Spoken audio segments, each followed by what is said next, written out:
Ayan. Tatanggalan muna natin. Ayan ang ating ulam for today. Pochero a la bife. So, first of all, lalagay muna natin yung ating mataba na karne. Tanggalan muna natin to ng ng mantika. So, the same kawali po ang gagamitin natin mamaya, no? So, tanggalan muna natin ng ng mantika. Tapos, ito yung gamit natin pang putsiro, magamit tayo ng oyster oil. Ito natin oyster oil. Ay, oyster oil, oyster sauce. Kunti na lang, oh. Ayan, yan na. Yung gamit natin. Ay, naka-prepare dito ang tomato paste and water. Hindi pa ako gagamit ng mantika. Dito po tayo kukuha ng mantika sa taba ng karne. Luto tayo ng putsero sa akin, yung cooked banana. Ito po yung ating ulam for today, Monday, putsero. Ang sarap kaya to, no? Parisa ng kanin. O, diba? Meron tayong potatoes, pizza. So, ayan na guys. Unti-unti na siya natatanggalan ng mantika. Ang ating pork na gawin nating putsero. Pork putsero po ang gawin natin, no? Marami akong lulutuin kasi kasama na yung mga binan ko. O, nilulutuan ko na rin sila. Kasama na rin sila kasi hindi na kasi yung mga binan ko nagluluto. Mga matatanda na yan. Kaya ako na lang ako na lang magluluto. Tapos dadalhin sa kanila mamaya. Tanghalian kaya maaga tayo nagluto.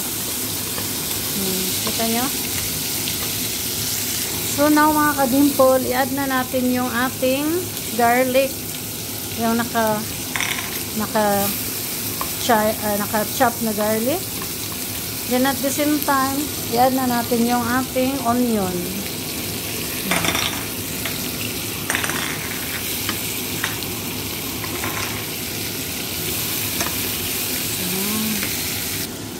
So, mikos-mikos. Ayan na ha. Sarap, no?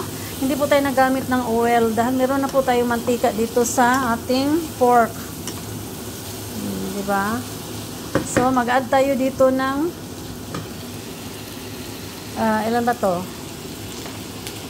Ano to siya eh? 300 milliliter water. Ayan. Add natin yan.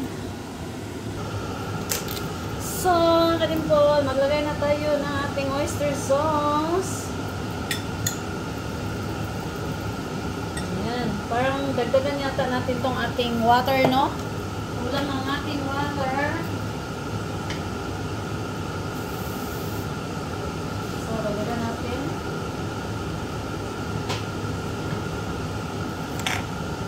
I-add natin yung ating magic syrup at saka pepper powder.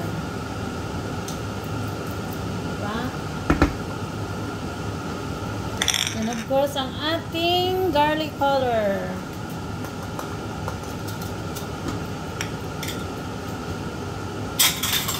Mikos-mikos.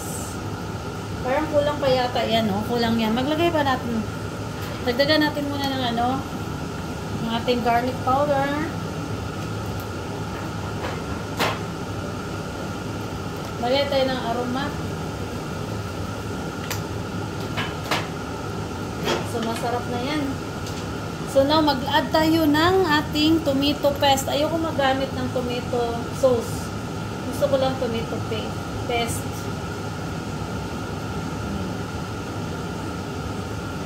Ayan.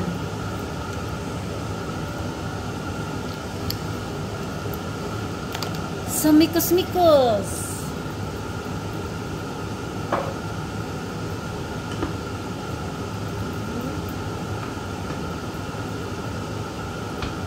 Masarap itong putsero. Kadimple, i-add na natin ang ating potato. So, ang ating potatoes. And of course, ang ating carrots. Mamaya na yung saging. At saka yung beans. Mamaya na yan. Ito muna. So, takpan muna natin siya.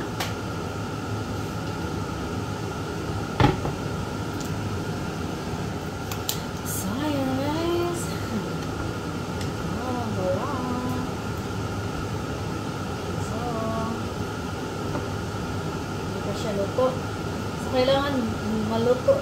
Lutong-luto talaga yan, no? Mamaya, pagbukas natin mamaya, no? Ilalagay na natin yung ating ibang gulay.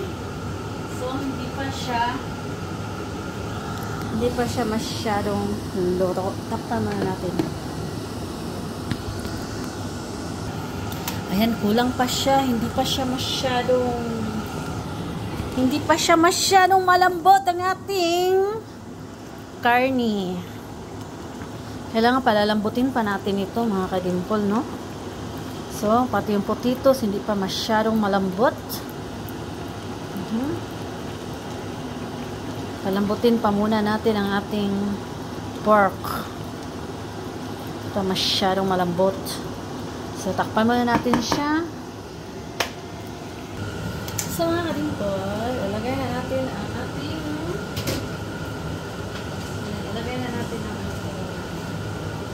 beans at saka saging. So, yan na, nakamix ang ating beans at saka saging. Kasi ang putsero, kailangan, yung beans na gamit ko ay yellow. Hindi po ito green.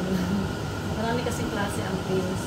So, meron na siyang saging. Itong saging na gamit ko, po ito siya?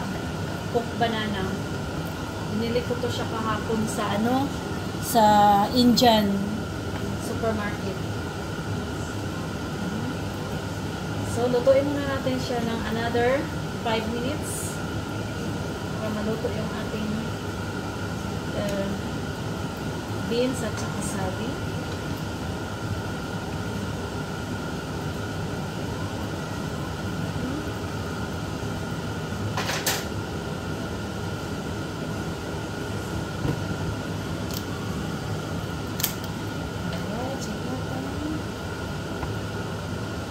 Ilalagay na natin ang ating pitsay na puti. Mamaya na yan green dahon. Ito na ihalo.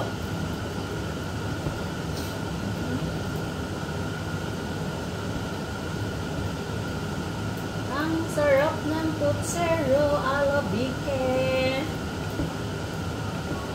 O diba? Sarap ng ating ulam for Monday.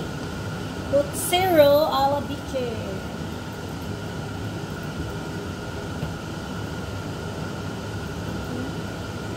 So,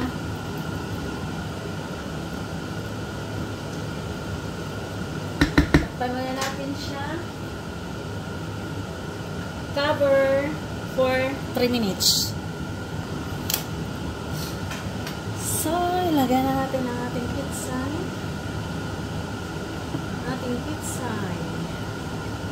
So, luto na po ang ating putsero.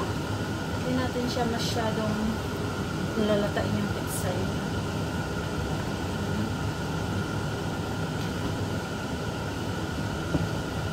So, pitsay na masarap. Ito po ang aming ulam for today, Monday, our lunch. I think kasama na itong dinner. Ang dami kong ginawang putsero. For 4 persons lang yun. Nasama yung mga binan ko. So, hindi po ako naglalagay na lang ng repolyo kasi meron naman tayong pitsay.